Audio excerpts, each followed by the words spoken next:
Welcome to Fluent Phonics. Today we will focus on mastering the pronunciation of the word churchyard. Churchyard. Churchyard.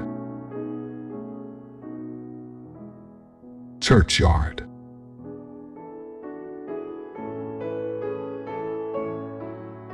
Here's an example of how one might use it in a sentence. The churchyard was filled with beautifully maintained gravestones and flowers. A churchyard is a piece of land surrounding a church where graves are located and often used as a burial ground for church members.